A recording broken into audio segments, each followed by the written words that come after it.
Hey guys, welcome back. So today we are talking about chocolate. Today is chocolate 101. So as you can see here, I have some chocolates that we're going to be going over. And today I am going to be teaching you how to correctly melt your chocolate, how to know if the temperature is correct for dipping your chocolates, and sorry guys, that's my dog. He is chewing on something right now and he's making so much noise. So just ignore that, bear with me. He's a puppy. So I'm gonna be telling you guys what brands I use for my chocolate, how I melt my chocolate correctly, how I make sure that my temperature is correct, the issues that we might run into when we don't check the temperatures or when we're not sure that our temperature is correct, and how I color my chocolate. So I hope this video is very informative to you, and if you want to learn all those things, then just continue watching. First thing you are going to need to know about chocolate is if you want to dip your treats in chocolate, you need to make sure that you are using compound chocolate. You cannot use baking chocolate, the one like this one, the ones that you find at the grocery store for chocolate chip cookies, brownies, any desserts. That chocolate does not work for treat making because that chocolate does not temper the way we need it to. So when you dip your treats in chocolate, this chocolate right here is not going to temper. It is not going to turn hard like this one.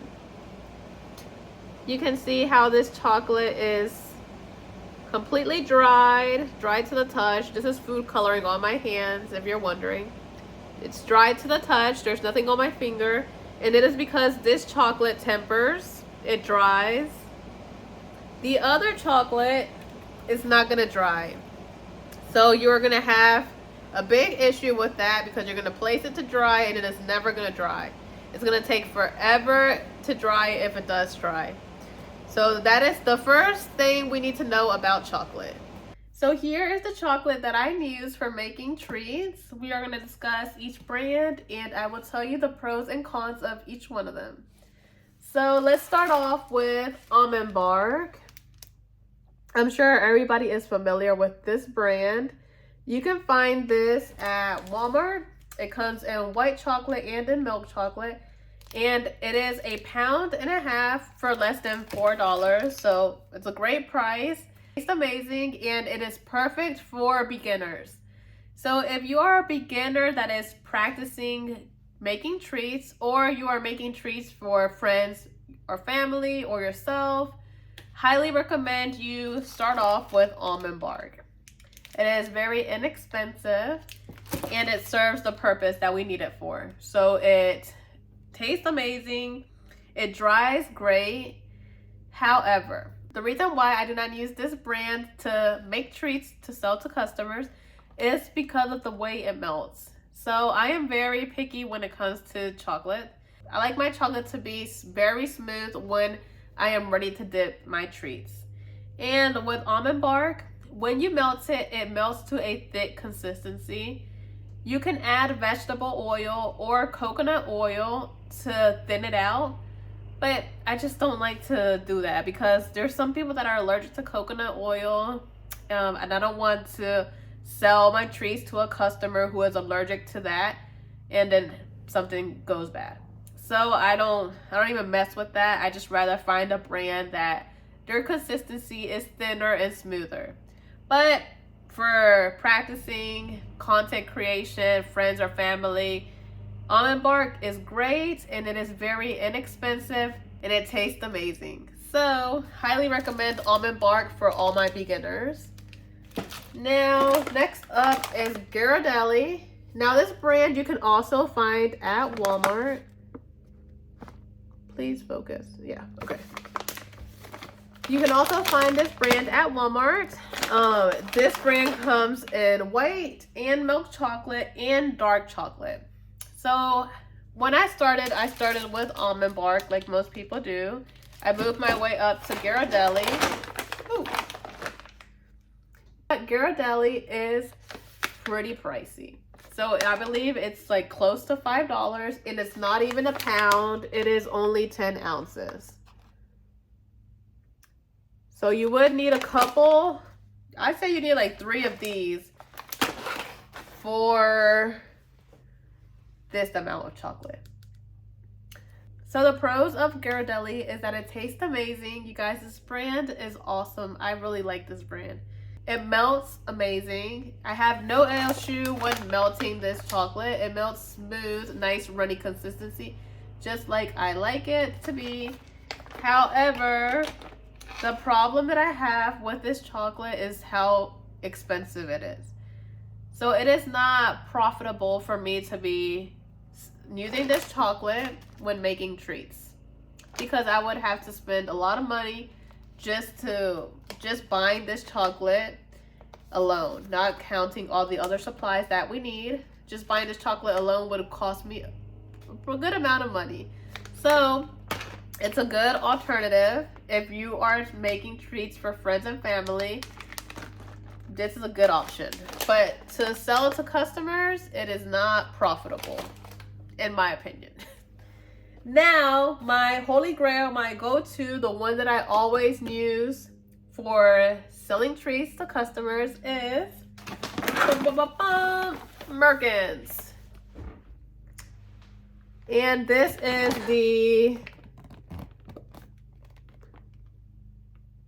the milk chocolate cocoa light from Merckens, and I got it from Stover and Company.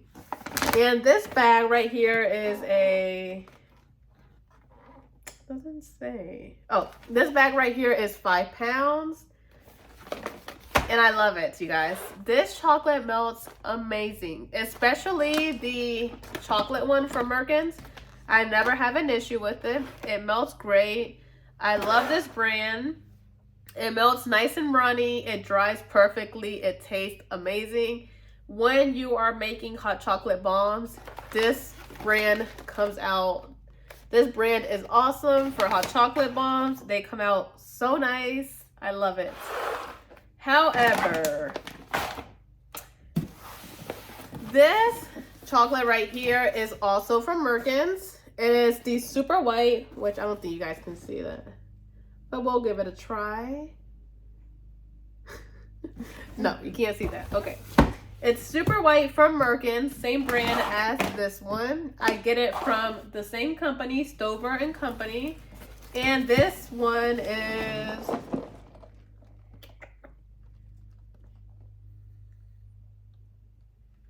I believe it's 25 pounds. Oh yeah, it is 25 pounds. And it comes in this blue bag. Just like that. So if you guys need chocolate in bulk, I highly recommend to buy from Stover and Company. They sell chocolate in bulk at a very affordable price. Now you're probably wondering, okay, you love this brand, now what's the cons? Okay, so this chocolate right here, this white one, sometimes I get a very gray batch that melts very nicely, that's nice and runny, no issues. And then other times I get a batch that does not melt nice. Sometimes their batches can be off with the super white. It's doable. I can still make my treats. I use it all the time. I work with it. It's workable. However, it's kind of really annoying because I feel like their chocolate is not consistent when it comes to the super white. Either you get a really good batch or you get a batch that is thick, hard to melt. When you melt it, you can tell that it is not the quality we are looking for.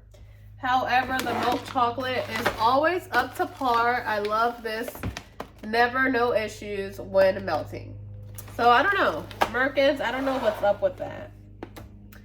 But I highly recommend this brand. Out of all of these brands, I recommend this one for treat making for customers. And if you are working in bulk, I love how they sell these 25-pound boxes. They sell them for the milk chocolate and they sell them for the super white. They also have just a regular white chocolate. That works great as well. If you can't get a hold of super white, go ahead and get the regular white. I like super white just because I like my white chocolate to be really bright. And for the milk chocolate, they also sell this in 25 pounds. However, it's always sold out. So I just buy little 5-pound bags, and I just buy a couple until I have the amount of pounds that I am in need of. Now, this chocolate right here, I believe, I could be mistaken, but I believe it goes for $70 without shipping. With shipping, I believe I pay always so I do 25 pounds of white chocolate and 25 pounds of milk chocolate, and I believe I pay $140 with shipping for both. So it's kind of expensive, but it's very doable, especially if you are selling to customers. It is profitable, it is great consistency, it tastes amazing, and you should have no problems. And if you do have a bad batch for whatever case, it's doable. You can work with it, you can mix it. Sometimes you can mix it with almond bark or garhardelli, and that'll fix it like that. But that's just the way it is, you guys. Sometimes we get a good batch and sometimes we get a bad batch. Hopefully Merckens can work on their quality and always provide us with great quality. That would be great. All right, guys, so now let's get into melting our chocolate. All right, guys, so I already have milk chocolate by Merckens melted, and this right here is called blooming. It bloomed because it was probably too hot and I stuck it in the refrigerator and the temperature caused it to bloom. But there's nothing wrong with this chocolate. This chocolate is very good. It's fresh. It's good to use. There is no issue with it at all. Just a little blooming because of the temperature change. So we are going to, I'm just going to add, I'm just going to add a little bit of the Merckens milk chocolate on top of it, and I have super white by Merckens already melted from another order that I had completed. So I'm just gonna grab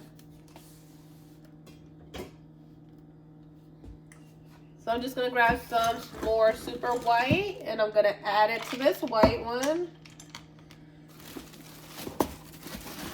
So I have super white by Merckens and milk chocolate by Merckens, and these soup containers that I got off of Amazon, and we are going to start to melt this chocolate.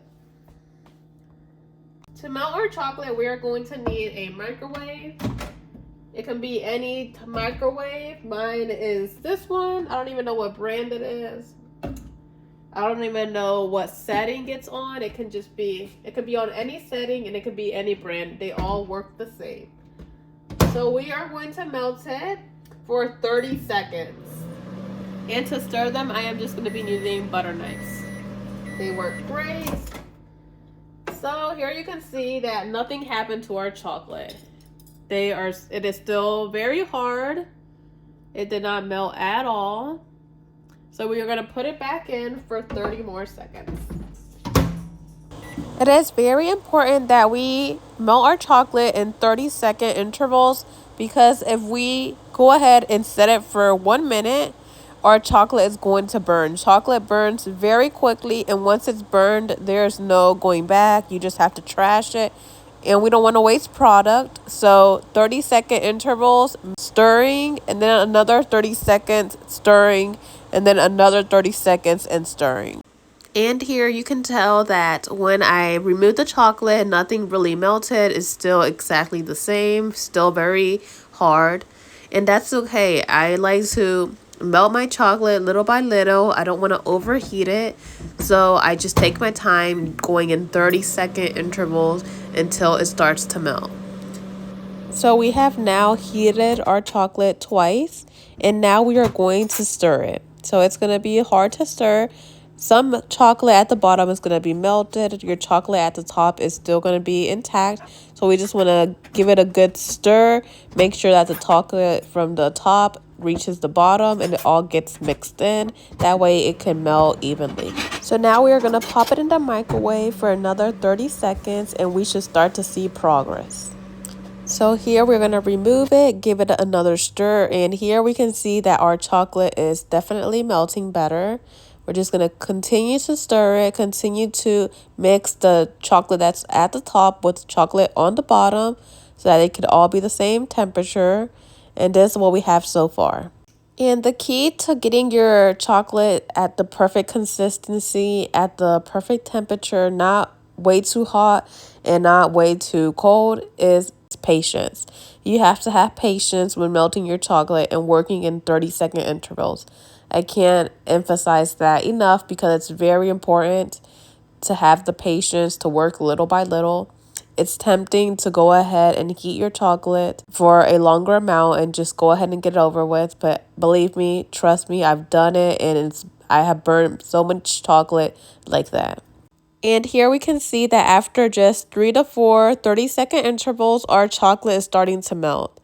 And here we can see little chunks that have not completely melted. Normally, by just stirring your chocolate, it should start to melt with the heat of the container.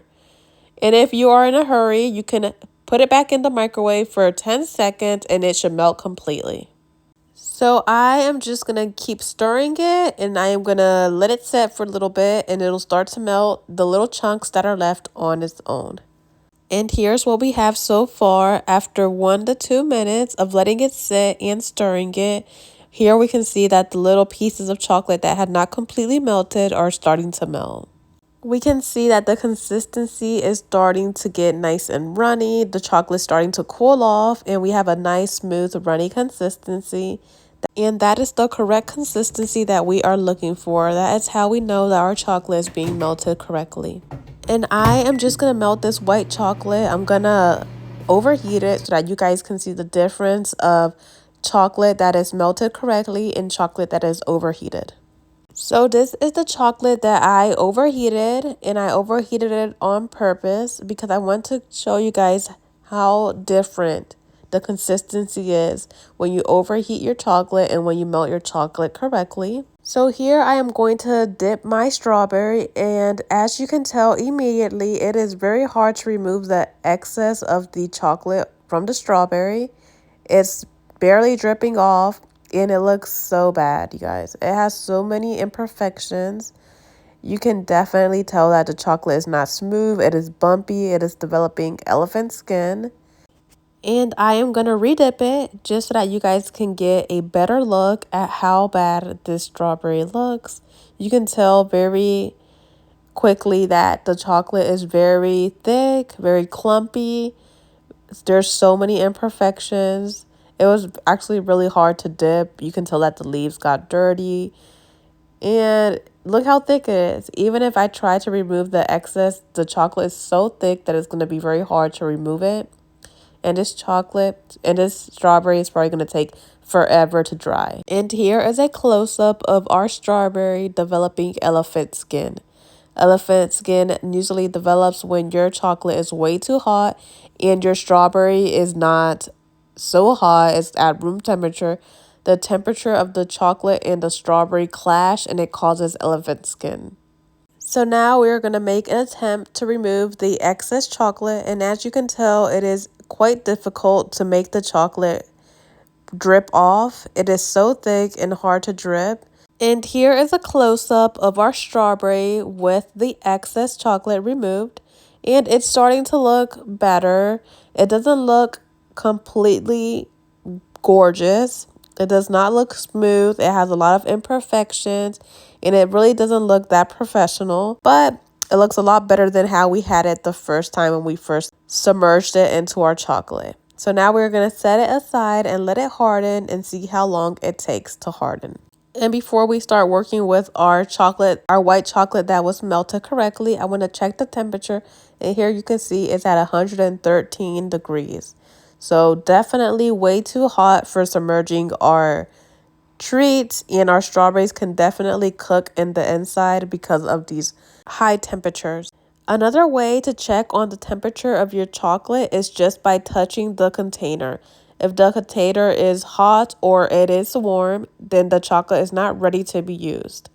You want it to be cool at room temperature, not hot or warm. So before we move on, I wanted to tell you guys how important it is to have a thermometer. This is a digital thermometer that I bought on Amazon. It was very affordable, and I will definitely leave the link down in the description box. But you can use a candy thermometer if you need to. However, I do think that the digital thermometers are a lot easier to use. Here we can tell that our chocolate was 90 degrees and it was ready to dip. So now I am going to check our white chocolate that we melted correctly, and it is still 92 degrees, so we're just going to give it a couple minutes to cool off. And while we wait for our white chocolate to cool off, we are going to get started with our milk chocolate. And I am so excited to show you guys how beautiful this milk chocolate is. I love the coverage that it gives our strawberries. Look how amazing it drips off of the strawberry. All the excess removes so perfectly, so effortlessly. I really like this milk chocolate from Merckens. It tastes so good, you guys. And when it dries and it's at the correct temperature, 90 degrees, it will dry a nice glossy finish. And here is a close-up of our freshly dipped milk chocolate strawberry. Look how beautiful it is. There's no imperfections. It is very smooth. It's already starting to set because we dipped it at the correct temperature. And look how nice this strawberry is. I am obsessed. I love the finish that this milk chocolate gives us. Now moving on to our white chocolate. This is not the white chocolate that we overheated. This is the one that we melted correctly. We're just going to give it a good stir, and we're going to start to dip our strawberry. And as I dip this strawberry, I can already tell that I am having no issues at all with coverage. The excess chocolate is removing very quickly and nicely. And look how beautiful this strawberry is. There is no imperfections. It is very smooth. The leaves are not covered in chocolate. And we are just going to set it to dry and move on. And I just wanted to show you guys very quickly. This is our chocolate that we overheated. After a couple of minutes of letting it sit, it is still very hot. And there is no drippage. It's super thick. It's very unmanageable.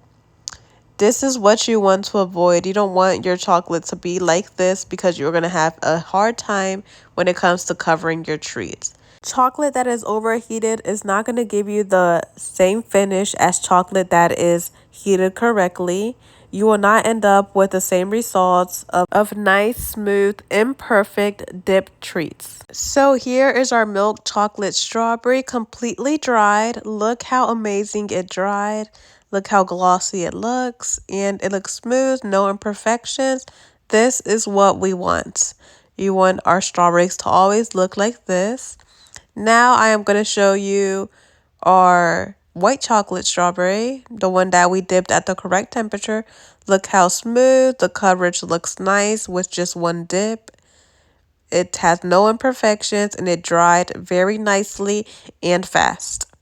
Now we're moving on to the strawberry that we dipped in our overheated chocolate. Here we can already tell that the chocolate has not finished setting. So I can tell that the chocolate is still wet. And this is what we got. Very imperfect, very bumpy, not smooth at all. The leaves are covered in chocolate. And I am going to press on it just to show you that the chocolate has not finished setting. Now we are going to talk about food coloring. And I am using Color Mill in the color Rose. And I am almost out of this shade. This shade is so beautiful. It's like a dusty rose. I love it a lot, but because I'm almost out, I do have my Chef Master ready to go just in case. So here is my Chef Master in the color pink. It's a candy color, and we need to make sure that it says candy color because Chef Master also sells gel food coloring. And we also have the Chef Master liquid gel food color. And I brought this one because I want to show you what happens when we mix our liquid gels with our chocolate. But to start off, let's go ahead and color our chocolate using the color Melrose. And this color is super light. It's like a dusty rose, so it's barely picking up on camera. And I am also out of it, so I'm just going to go in with my Chef Master candy color just to darken up the color more. And when we are dyeing our chocolate, we always want to give it a good stir. Make sure you get the edges, the bottom. You want all of your chocolate to be completely covered in food coloring because you don't want any white spots or any spots that are not the same color that you are dyeing it to show up on your treats. So now going in with Chef Master in the color pink, look how potent this food coloring is. Like, I barely added any drops, and look how colorful it is. It is so pink. It is so beautiful. This is why I love Chef Master, because for like colors like red, black, any dark color that you need to use a lot of food coloring, it like you barely need to use food coloring and you can achieve the color. With Color Mill, I love Color Mill, but you would have to use the whole bottle just to achieve that beautiful red or black. Now it's time to add our liquid gel colors by Chef Masters. And liquid gel is not the correct food coloring for chocolate because it is a water-based food coloring. And for chocolate, we need to use oil-based. Liquid gel, what it happens when it mixes with chocolate is that it seizes. So it has water and chocolate is made out of oil, so it causes a clash and the chocolate turns into this paste. This is not manageable. You cannot dip anything in this type of chocolate. It's so pasty, hard to manage. And unfortunately, this chocolate right here, we cannot use it for anything, so it is just garbage. But the good news is that this can be avoidable as long as you use oils-based food coloring. All right, my loves, that is it for today's video. I hope you enjoyed the video. I hope it was very informative to you. If you have any questions, comments, or suggestions, leave them down in the description box, and I promise I'll get back to every one of you. Thank you so much for watching this video. May God's peace be with you all, and I'll see you in the next one. Goodbye.